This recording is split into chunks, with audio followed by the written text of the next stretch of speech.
Parce que je crois qu'il y a quelque chose de plus grand que nous. Parce que croire est un besoin chez l'être humain. Et donc, c'est une quête. Dieu est réel, Dieu est vivant. La Bible est un livre de vie qui change les vies. Parce que croire en Dieu, ça fait une différence dans notre vie. Parce que les enseignements de la Bible viennent transformer les vies.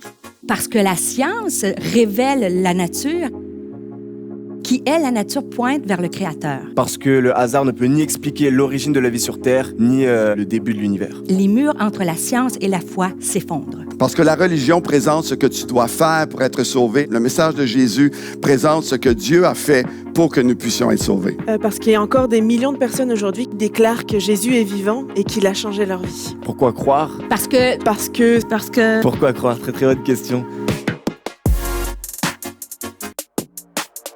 Bienvenue à Nouvelle Vie chez vous, dans notre série Pourquoi croire que la Bible peut m'aider dans mes conflits. C'est un des messages les plus importants que vous pouvez entendre dans votre vie.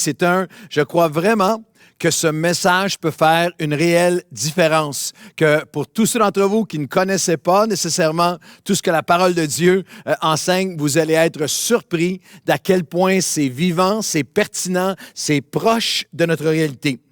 Apprendre à gérer des conflits, à guérir des conflits est une des expertises de vie, life skills, une des expertises de vie les plus importantes à apprendre. Comment guérir, comment gérer, grandir et guérir à travers nos conflits lorsqu'on traverse des conflits. Comment résoudre, comment relâcher, comment se relever, comment être restauré et même comment aller jusqu'à la réconciliation, devenir des agents de réconciliation, parce que la Bible nous dit, à tous les chrétiens qui regardent en ce moment, que Jésus nous a donné le ministère de la réconciliation. Il nous a réconciliés pour que nous devenions sur la terre en 2020 des agents de réconciliation.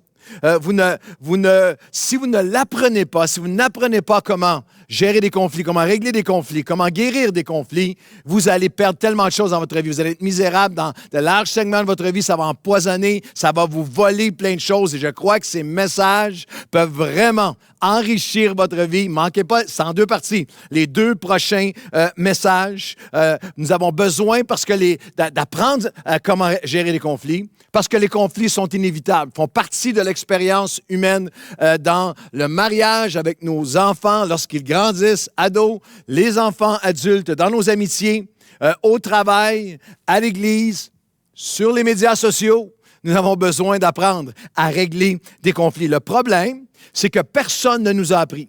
C'est pas quelque chose qu'on apprend à l'école, c'est pas quelque chose qu'on apprend à l'université. Personne ne nous a appris et très souvent, nos parents ne nous ont souvent pas communiqué comment, ne nous ont pas enseigné comment. Et pour beaucoup d'entre nous, nos parents ne pouvaient pas nous enseigner ce qu'ils n'avaient pas été enseignés eux-mêmes, ne peuvent pas nous communiquer ce qu'ils n'avaient jamais été enseignés. Et au pire, ils nous ont parfois contaminés avec leurs propres carences, avec leurs propres virus relationnels et comportements qui sont nocifs ou toxiques. Et je veux vous dire qu'après toutes les années de pastorat où j'ai été face à face avec des milliers de personnes en relation d'aide, en counseling et à travers le monde, plus de 55 pays, savoir comment gérer des conflits, la Bible peut-elle m'aider dans mes conflits?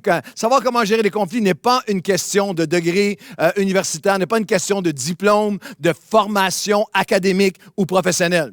J'ai connu des PhD, j'ai connu des docteurs et des doctoresses en psychologie qui étaient des machines à offense, qui offensaient tout le monde, blessaient tout le monde, qui étaient des inadaptés relationnels avec tout leur diplôme. J'ai connu des capitaines d'industrie, des chefs d'entreprise, des génies qui ont créé des choses immenses et extraordinaires qui étaient misérables dans leurs relations interpersonnelles. J'ai connu dans les dernières années, on a vu des communicateurs de la Bible, certains des enseignants, je pense en particulier, un des enseignants les plus prolifiques, les plus dynamiques de la Bible que vous pouvez imaginer, qui a vu son Église imploser, l'Église imploser, fermer, le mouvement qu'il a créé, le jeter dehors, et tout ça, pas pour immoralité et non pas non plus pour hérésie. Simplement, c'était toutes les dynamiques relationnelles dans leur équipe qui étaient empoisonnées.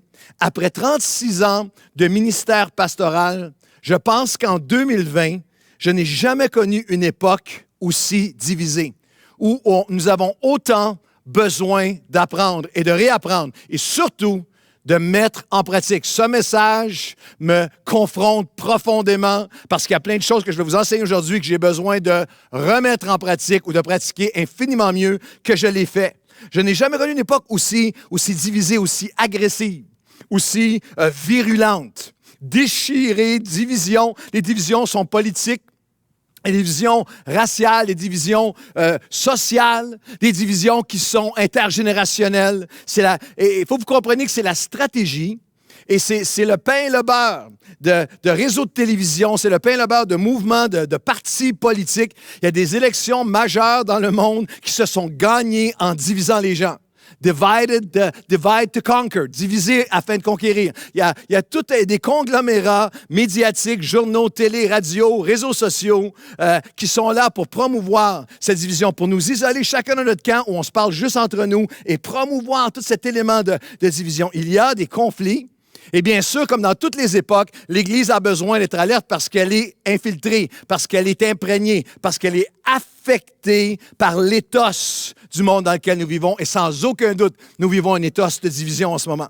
Il y a des conflits, des divisions entre croyants, en personne, dans les familles, sur les médias sociaux, sur toutes sortes de sujets. Et bien sûr, sur le sujet de l'heure, sur la pandémie, sur la COVID-19, sur le port du masque ou non, sur le vaccin, le déconfinement, la distanciation.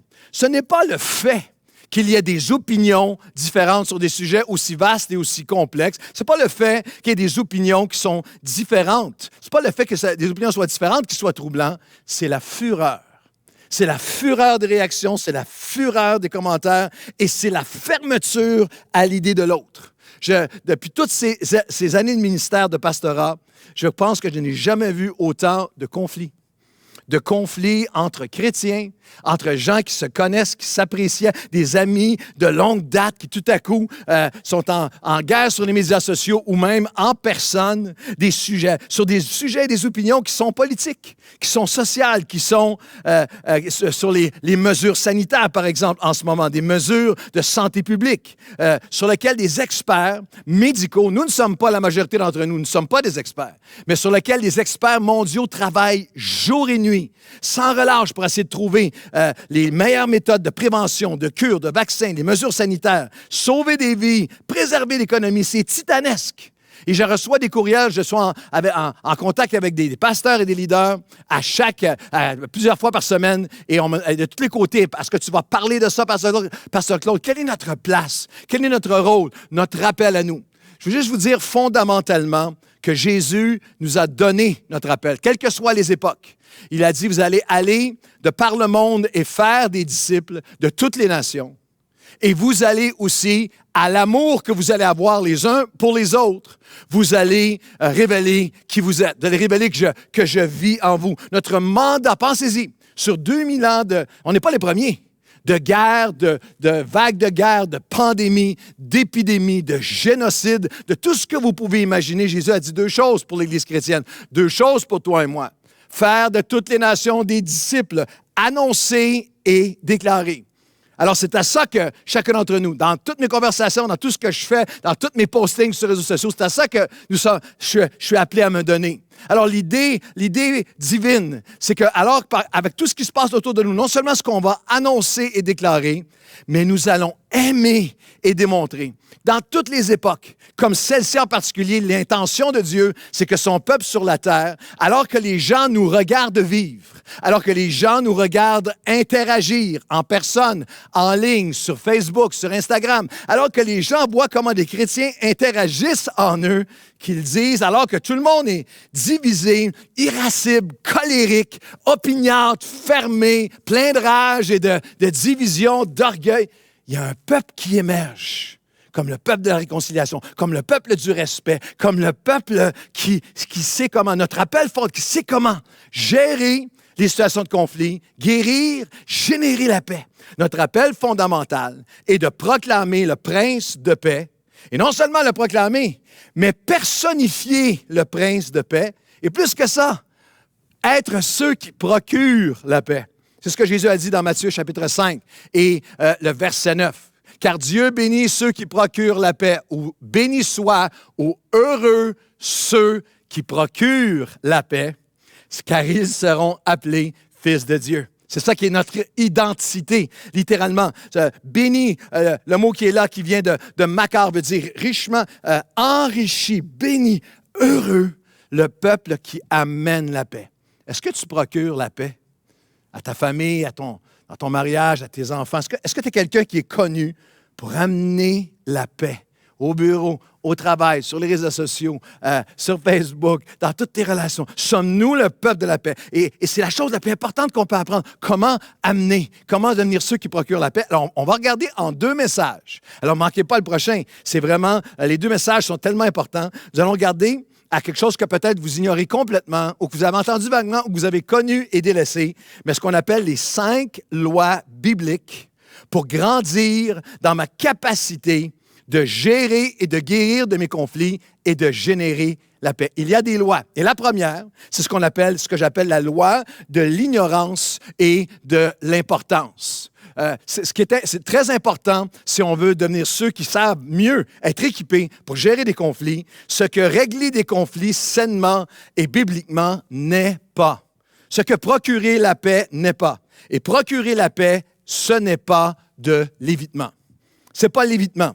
Ce n'est pas, le message biblique n'est pas « j'abdique mes droits, je tolère l'intolérable dans mes relations personnelles, j'accepte qu'on me méprise, qu'on me manque de respect, j'évite à tout prix, je balaie tout sous le tapis coûte que coûte ». Procurer la paix n'est pas l'évitement, n'est pas l'apaisement par la servitude. J'écrase juste pour pouvoir avoir la paix. Ce n'est pas toujours balayer sous le tapis ou tout avaler. Procurer la paix, ce n'est pas le déni de la réalité des mauvais comportements, mauvaises actions, mauvaises paroles que je reçois, qui sont faites envers moi.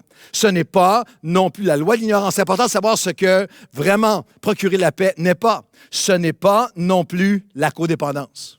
Ce n'est pas la codépendance. La dépendance affective, c'est une personne qui a besoin de l'autre pour son bonheur. La codépendance, c'est que la personne a besoin que l'autre ait besoin de lui ou d'elle. Elle accepte tout. Elle subit tout. Elle veut sauver l'autre, même malgré lui, même malgré elle. Procurer la paix n'est pas d'accepter ce qui est inacceptable, de tolérer l'intolérable au nom de garder la paix. Ce n'est pas de se perdre soi-même par peur de perdre l'autre. Ça, ce n'est pas procurer la paix. J'aimerais vous dire ceci aussi, la loi c'est important de savoir ce que la paix n'est pas, ce que procurer la paix n'est pas. Ce n'est pas automatique, ce n'est pas naturel, ce n'est pas facile. Une des phrases les plus irréelles et une des phrases les plus imaginaires qu'on peut prononcer, c'est lorsque vous entendez quelqu'un dire « le temps guérit tout ». Le temps arrange tout. Et c'est absolument faux. Le temps seul ne guérit absolument rien. S'il y a un diagnostic de cancer, on ne dit pas « il y a un cancer », on va juste laisser aller le temps. Si le temps guérissait tout, tout le monde serait guéri, personne n'aurait besoin de médecin. Tout le monde serait guéri dans les salles d'attente des urgences du Québec. On attend tellement longtemps, tout le monde serait guéri, on n'a même pas besoin de médecin. Non, le cancer se répand s'il n'est pas traité. Si vous gardez, si vous ne relâchez pas la colère, l'apitoiement, le blâme, la frustration, la jalousie ou quelques autres de ces émotions qui sont générées par les conflits, votre cœur va s'endurcir. Le temps seul n'est pas un créateur de guérison, mais il est un collaborateur.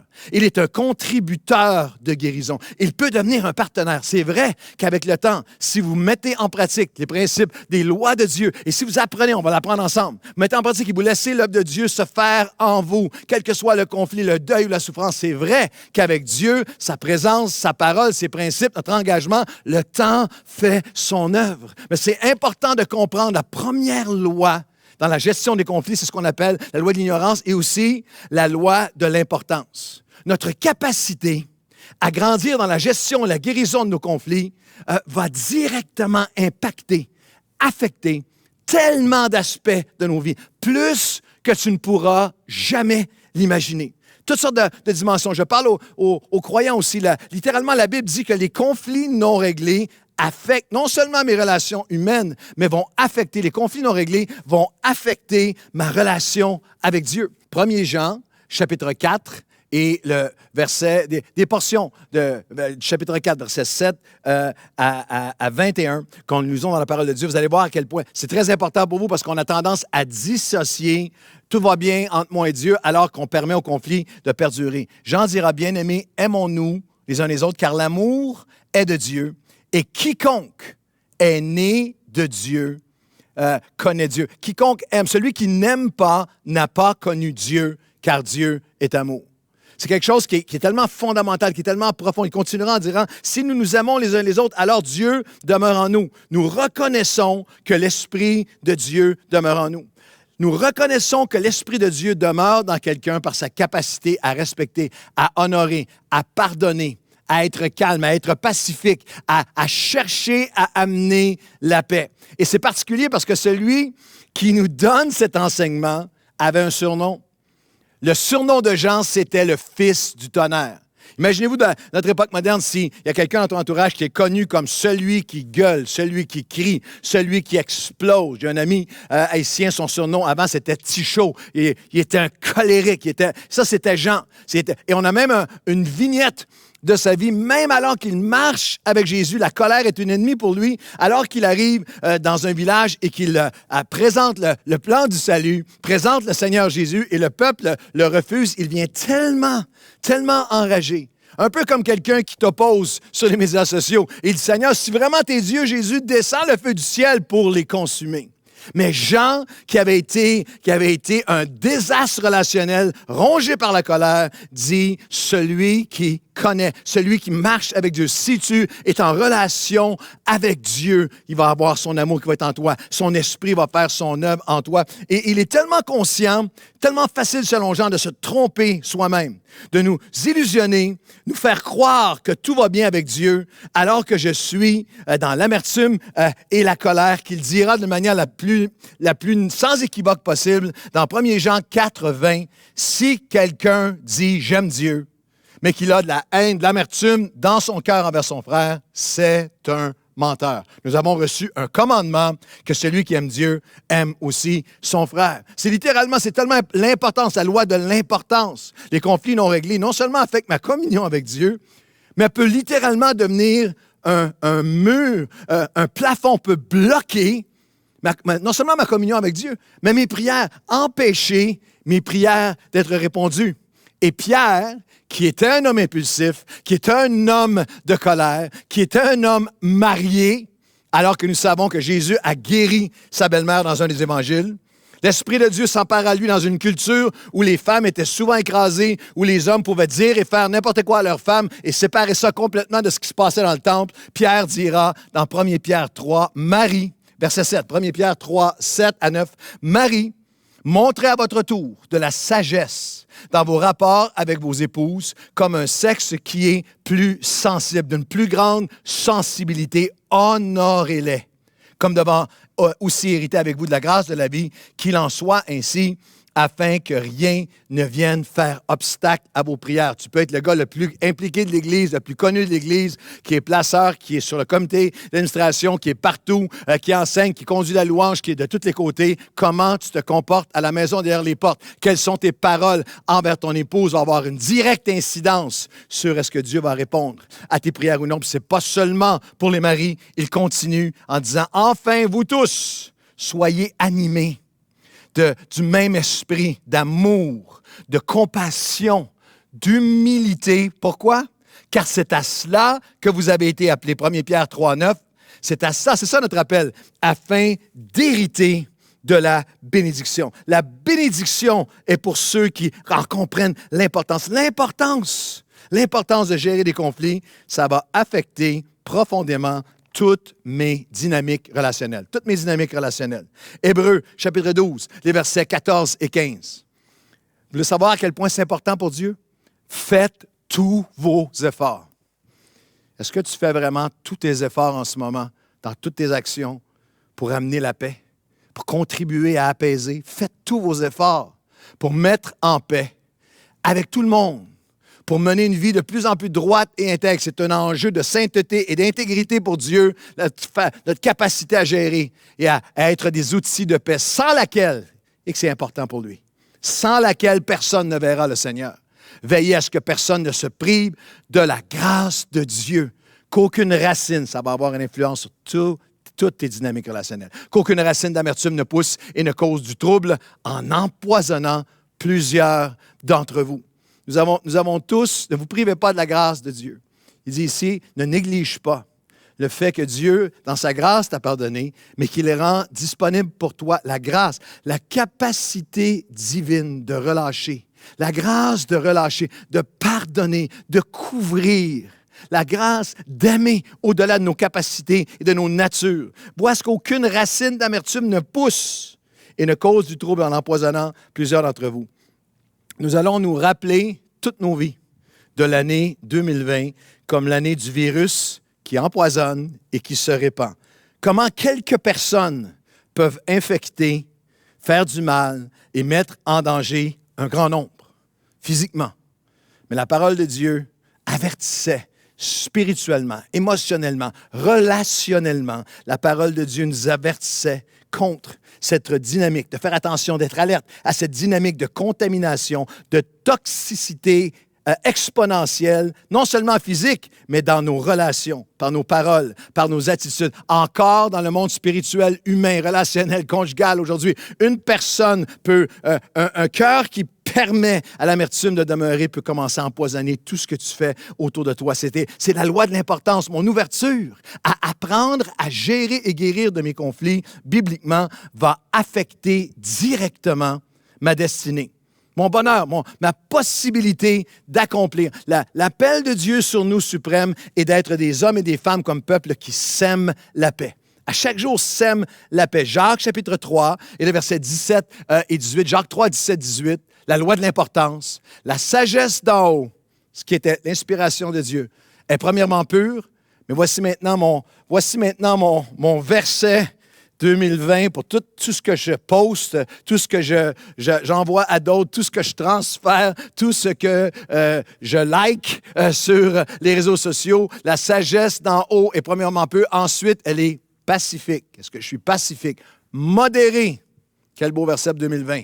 Conciliante, pleine de bonté, de pardon, de bons fruits. Exemple d'hypocrisie et de mauvaises intentions. Ces bons fruits sont semés dans la paix par ceux qui recherchent la paix. Nous sommes appelés à être ceux que ma destinée, mon appel en Dieu, ma capacité à accomplir l'appel de Dieu dépend de ma réponse à cette question. Depuis le début de cette COVID, est-ce que je suis habité de la sagesse de Jacques 3, 17, qui est pacifique, qui est modéré? Est-ce que je connais et comprends et pratique la loi de semer et de récolter? C'est une loi immuable, relationnelle, mais c'est une loi spirituelle, une loi du royaume de Dieu. Il y a des lois qui régissent l'univers, il y a des lois qui régissent la nature, le corps humain. Il y a des lois relationnelles et spirituelles. Si tu sèmes de la dissension, si tu sèmes de la colère, si tu sèmes de l'amertume comme les médias, si tu sèmes de la division, de l'orgueil, si tu sèmes de l'isolement et que tu le fais et que tu sèmes, tu vas toujours récolter selon ce que tu as semé. Mais tu vas le récolter en plus grande quantité. Les plus petites semences produisent les plus grandes quantités. On se fait souvent demander en ce moment, avec tous les mêmes défis que n'importe quelle église et les mêmes défis que n'importe quelle organisation chrétienne, pourquoi est-ce qu'on vit un tel niveau de bénédiction, un tel niveau de faveur de Dieu à Nouvelle Vie, malgré la COVID en ce moment? J'aimerais vous dire que depuis 27 ans, il y a une poursuite bien imparfaite, mais une poursuite de semer la paix, de semer la grâce, de semer l'amour, de semer la générosité, de semer le pardon, de semer l'unité. Et Dieu vient te récompenser infiniment au-delà de la semence que tu as mise. C'est la loi de semer. Le fruit extraordinaire de Dieu est produit par ceux qui sèment la paix et qui poursuivent la paix. Est-ce que je suis prêt à revenir à mon appel comme chrétien, à semer des semences de paix et à rechercher la paix? La loi de l'intentionnalité à initier. Voici comment. On en fait une aujourd'hui, puis on va continuer dans le prochain message. Mais voici comment je vais apprendre non seulement à gérer, mais guérir et en venir à grandir dans ma capacité d'apporter la paix. Et la loi de l'intentionnalité à initier, comme Dieu envers nous, comme notre Seigneur Jésus envers nous. Ceux qui procurent la paix font les premiers pas. La parole du Seigneur pour toi aujourd'hui et pour moi, c'est que ceux qui amènent la paix, le principe numéro 1 de gérer les conflits, c'est d'être prêt à faire les pas à nouveau. J'entends quelqu'un dire, non, c'est pas moi qui va faire les pas, je l'ai fait tellement de fois, c'est de leur faute, c'est à eux à venir à moi. Comme Jésus l'a fait envers nous, ceux qui procurent la paix sont renouvelés par Dieu pour faire des premiers pas. C'est tellement important, c'est tellement essentiel dans les lois de la gestion et dans la guérison des conflits pour Dieu que Jésus dit c'est plus important que plein de choses qu'un chrétien pense qui sont les plus importantes. Si je demande à beaucoup de chrétiens, c'est quoi qui est le plus important? On dit bien, aller à l'église, lire la parole, être dans la parole de Dieu, la louange, l'adoration, être généreux, les offrandes, tout ça, son importance. Mais dans Matthieu, chapitre 5, au verset 23 à 26, Jésus dira ceci. C'est tellement important que c'est plus important que tout ce que tu pensais qui était important. Si donc tu présentes ton offrande à l'autel, et l'autel représente toute l'expérience avec Dieu aussi. C'était l'autel où les sacrifices étaient offerts, l'autel de louange, l'autel où la parole était lue et expliquée, l'autel de prière, toute ton expérience avec Dieu. Si donc tu te présentes à l'Église, si donc tu es assis chez vous et tu regardes Nouvelle Vie chez vous attentivement avec aucune distraction, c'est ce que j'espère, et que là, tu te souviennes que ton frère a quelque chose contre toi. Pas que ça te revient en tête comment la personne t'a offensé, comment quelqu'un t'a fait du mal, mais est-ce que ce serait possible que j'ai blessé quelqu'un? Est-ce que c'est possible que j'ai fait du mal à quelqu'un? Et l'esprit d'amour, l'esprit de Dieu, l'esprit de réconciliation vient l'amener à ton cœur. Laisse là ton offrande, arrête tout. Laisse là ton offrande devant l'autel. Et sans passant, c'est le verset favori des trésoriers d'église parce que Jésus dit, laisse ton offrande, donne-la et après, va régler les problèmes. Et va d'abord te réconcilier avec ton frère. Puis, viens présenter ton offrande. Accorde-toi promptement avec ton adversaire pendant que tu es en chemin avec lui, de peur qu'il ne te livre au juge, que le juge te livre à l'officier de justice, que tu ne sois mis en prison.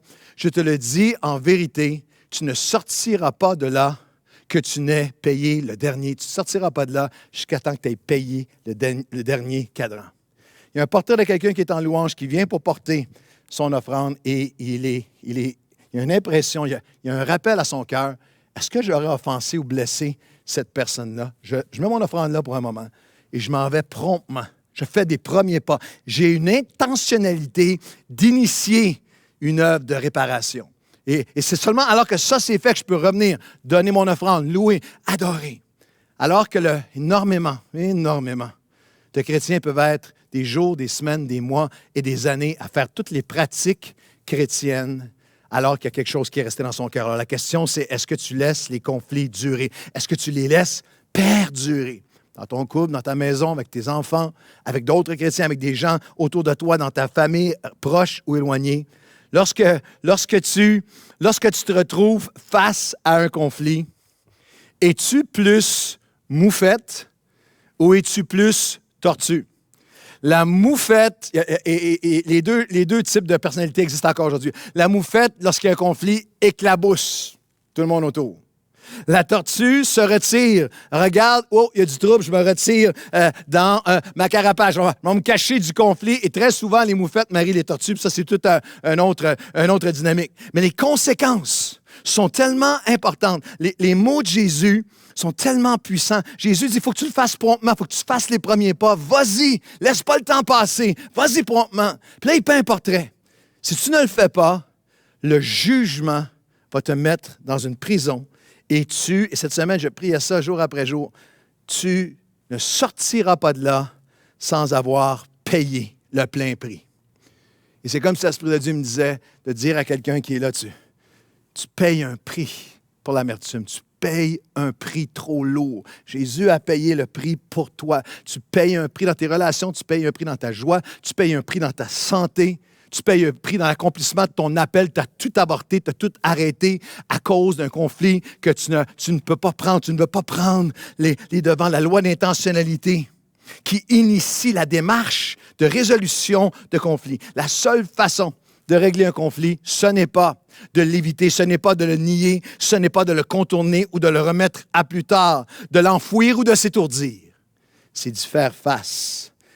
Et la question suprême, c'est qu'est-ce qui nous empêche? Qu'est-ce qui nous freine? Qu'est-ce qui nous empêche, nous bloque dans la décision d'y aller, d'initier? Ça ne veut pas dire que chaque initiation intentionnelle de chercher à régler les conflits va tout régler automatiquement. La parole de Dieu, le Seigneur a dit plusieurs fois, il y a plusieurs textes qui nous disent « Sois en paix avec tous, en autant que cela dépend de toi ». Alors, je ne peux pas toujours être responsable de tous les autres, mais je suis responsable par la grâce de Dieu d'initier et de chercher avec sagesse à initier à nouveau. Mais qu'est-ce qui m'en empêche? Quel est le plus grand blocage? Je crois, pour l'avoir vécu, expérimenté, ce que la Bible enseigne un mot, la peur. La peur nous empêche d'initier l'œuvre de restauration. Nous avons peur. Peur des conflits. La peur des conflits, lorsqu'on se sent vulnérable, qui fait qu'on se retire, qu'on se cache, qu'on refuse d'entendre la voix de Dieu, est aussi ancienne que le premier conflit dans le premier couple modèle de la Bible, dans le livre des commencements, dans le livre de la Genèse, chapitre 3, et les versets 8 à 10. Alors, Adam et Ève entendirent la voix de l'Éternel Dieu, qui parcourait le jardin vers le soir, et comme l'homme et la femme, sa femme, se cachèrent loin de la face de l'Éternel Dieu, au milieu des arbres du jardin, mais l'Éternel Dieu appela l'homme et lui dit, « Où es-tu? » Et Dieu appelle quelqu'un aujourd'hui et dit, « Où en es-tu dans tes relations? Est-ce que tu te caches? Est-ce que parce que tu es vulnérable, tu te caches, tu as peur d'initier à nouveau? » L'Éternel Dieu appela l'homme et lui dit, « Où es-tu? » Il répondit, « J'ai entendu ta voix dans le jardin, mais j'ai eu peur parce que je suis nu et je me suis caché. » C'est la dynamique qu'il y a dans le texte de Genèse. Dieu appelle, mais ils sont cachés parce qu'ils ont eu peur. Il y a eu un conflit entre eux et Dieu. On désobéit, se sont éloignés de Dieu. Ça a amené un conflit entre eux. Lorsque vous connaissez le texte, ils sont dans une dynamique d'accusation. Non, c'est toi, de projection, d'accusation, de projection, de blâme l'un de l'autre. J'ai entendu la voix qui m'appelle, mais j'ai eu peur. Je me suis caché parce que je suis nu. Parce que je suis vulnérable, je me sens sans défense. Je suis à découvert. Des couples, des familles, des amis, des adultes envers leurs parents, des parents envers des adultes, des gens dans les mêmes familles, les uns envers les autres depuis toujours, se cachent l'un de l'autre depuis toujours parce qu'ils se sentent vulnérables et que nous avons peur. Il y a un artiste chrétien contemporain qui a écrit « Quand on ne sait pas dire ce qui a fait mal, on se condamne au pire à le garder pour soi. » J'ai été vulnérable. Et dans cette vulnérabilité-là, j'ai peur. Nous avons peur d'initier parce que j'ai peur que ça ne marche pas. J'ai peur d'être rejeté. J'ai peur d'être jugé. J'ai peur que ce que je vais révéler soit utilisé contre moi. J'ai peur de ne pas être capable de changer. J'ai peur. C'est un cycle qui est toxique. Un cycle où j'ai eu peur. Alors, je suis sur la défensive. Et lorsque je suis sur la défensive, que je me sens vulnérable, il faut que j'attaque. Alors, je deviens de plus en plus demandant, je blâme l'autre, je cherche à projeter, je deviens distant, désagréable, je deviens détaché et en danger. Je deviens isolé de plus en plus. C'est une nouvelle, c'est une des raisons les plus extraordinaires pourquoi croire que Dieu peut m'aider dans mes conflits? Pourquoi croire que la Bible peut m'aider? Parce que la Bible dit que ceux qui veulent procurer la paix, ceux qui veulent semer la paix, ceux qui veulent initier la réconciliation, la paix, mais qui se sentent nus et vulnérables et qui ont peur, ceux qui disent « je voudrais, mais je serais même pas capable ». Dieu dit, je t'offre mon esprit. Je n'ai pas donné, 2 Timothée, je n'ai pas donné un esprit de peur. Mais ce n'est pas un esprit de peur que Dieu nous a donné, mais un esprit de force, un esprit d'amour et un esprit de sagesse. Le mot grec, en anglais, l'on traduit sound mind, de stabilité mentale, de stabilité émotionnelle, de paix. Et je veux te donner une parole de force, une parole d'encouragement aujourd'hui. Il ne nous laisse pas à nous-mêmes. Et Dieu ne parle jamais le langage de la peur. S'il y a quelqu'un qui t'a modelé un christianisme ou une religion où c'était la peur qui dominait, ce n'est pas Paul dit au jeune Timothée qui avait peur au niveau relationnel, plein de conflits autour de lui. Dieu ne nous a pas donné un esprit de peur, mais un esprit de force, un esprit d'amour et un esprit de sagesse. La force de relâcher, la force de pardonner, la sagesse, l'amour au-delà de nos capacités. C'est la loi de l'intentionnalité à initier qui est seulement possible par la dernière pensée aujourd'hui, par la loi de l'incarnation pour de nouvelles impulsions. Et même la loi de l'inspiration, pour de nouvelles impulsions et même pour une incarnation. Les lois, les principes et les promesses de Dieu, elles sont réelles. Dieu est réel, son esprit est réel pour t'aider dans la guérison de toutes les relations. Si tu ranimes le don de Dieu, de son esprit, il ne t'a pas donné un esprit de peur. Et elles sont réelles dans toutes les sphères relationnelles. Je vais en adresser une aujourd'hui à travers un texte qui est de 2000 ans, un texte pertinent et prophétique de Paul dans 2 Thessaloniciens, chapitre 2, adressant un avertissement puissant à son peuple dans le contexte de la discussion et du débat sur les temps de la fin, sur l'avènement de notre Seigneur. 2 Timothée 2, verset 1 à 3. Pour ce qui concerne l'avènement de notre Seigneur Jésus-Christ et notre réunion avec lui, nous vous prions, frères, de ne pas vous laisser facilement ébranler dans votre bon sens, de ne pas vous laisser troubler, soit par quelque inspiration, pneuma, souffle. Il y a un esprit ou quelques paroles, quelques lettres qu'on dirait venir de nous, comme si le jour du Seigneur était déjà là, que personne ne vous séduise de cette manière. J'ai trouvé ça tellement hallucinant, tellement pertinent, la pensée que dans le contexte de son avènement, des temps de la fin et du retour du Seigneur, il parle qu'il y a un esprit, il y a une inspiration. C'est possible d'aller au verset précédent. Il y a une inspiration, il y a un souffle qui mène à la confusion, qui mène à être ébranlé, qui mène à te laisser facilement ébranler dans votre bon sens, à être dans la confusion. L'apôtre Paul dit, c'est ça, c'est il y a 2000 ans. L'apôtre Paul dit, voici ce qui se passait. Des gens s'envoyaient des communications en disant, c'est maintenant, c'est tout de suite, c'est maintenant que le Seigneur revient.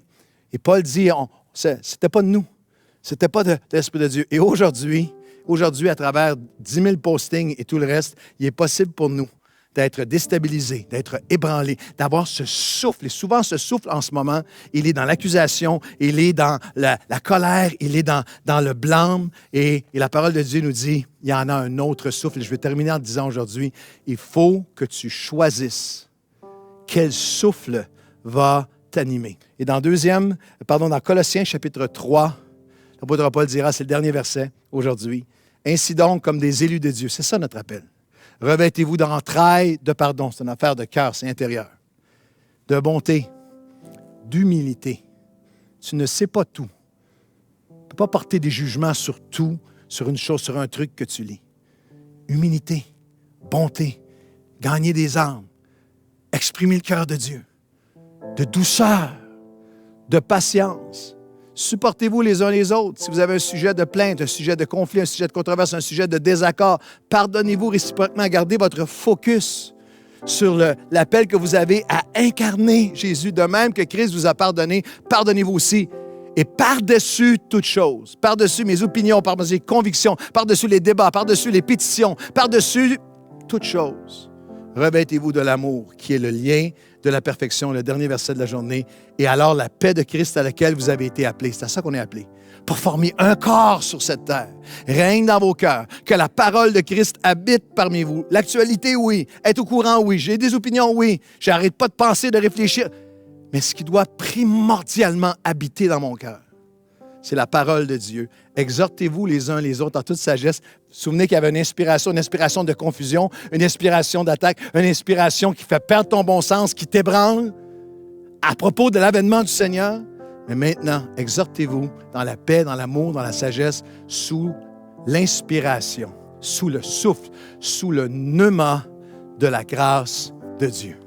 Dans ces derniers moments, je prie que la paix de Dieu, que je puisse revenir et que tu puisses revenir à notre appel de paix. Je choisis quelle inspiration, je choisis quel esprit va m'animer. Mon cri, ma prière pour moi, pour vous, pour nous comme son Église, c'est qu'on puisse être ranimé dans cet esprit de paix. Seigneur, que je puisse réaliser à quel point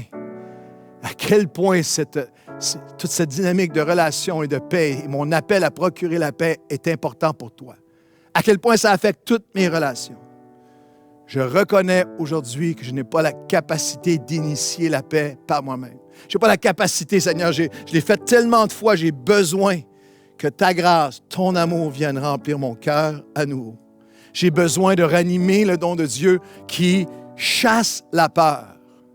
La peur de l'échec, la peur d'être jugé, la peur d'être vulnérable, la peur de... Non, Seigneur, mon Dieu, tu ne m'as pas donné un esprit de peur, mais un esprit d'amour, de paix, de force. Et aujourd'hui, Seigneur, je ne suis pas capable par moi-même d'initier cette démarche, mais par ton esprit, viens m'aider, viens me libérer, viens me fortifier. Seigneur, je refuse. Je veux résister à l'inspiration de la colère, à l'inspiration de la confusion, à l'esprit de ce monde qui divise, qui attaque, qui abaisse et qui, je vais n'écouter personne que ceux qui pensent comme moi. Seigneur mon Dieu, remplis-nous à nouveau, ramène-nous à ton cœur.